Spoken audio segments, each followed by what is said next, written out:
हे तांदळाचं बघा आम्ही कसं शिजून घेतलंय चुलीवर, कारण रात्रभर तांदूळ भिजायला घातले होते बघा 1 किलो. तसं मापात पाणी तांदळाला पाणी जास्त लागतं तुम्ही बघू शकता.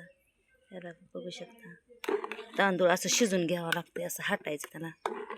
1-1.5 तास लागतो बघा शिजायला, 1 घंटा तर लागतो बघा.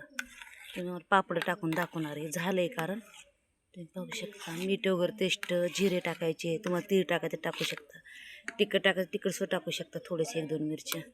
हे बघा तुम्ही पाहू शकता. आता पापड टाकणार आहे मी. हे बघा तुम्ही बघू शकता, अर्धीच पळी घ्यायची ना, असं मस्त पसरवायचा.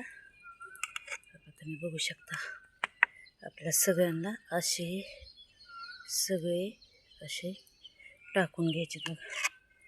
हे बघा तुम्ही बघू शकता इतके सुंदर होतात ना, तळल्यावर तर विशेष नाही, खूप सुंदर होतात बघा. असं गोल गोल फिरवायचं बघा, तुम्ही बघू शकता का. आणि इतकी टेस्टर लागतात ना, खारा पापड असतात ना ते पण टाकायचं बरं का.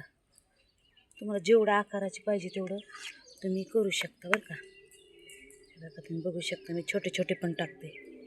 तुम्हाला माझं करणं आवडलं असं माझ्या चॅनलला शेअर करा, लाईक करा. मी शॉर्टच करते बघा, मला एवढा दाखवायला हे नसतं, शॉर्टमध्ये दाखवते बघा. हे लय सोपं आहे बघा, केलं तर सगळं आहे बघा.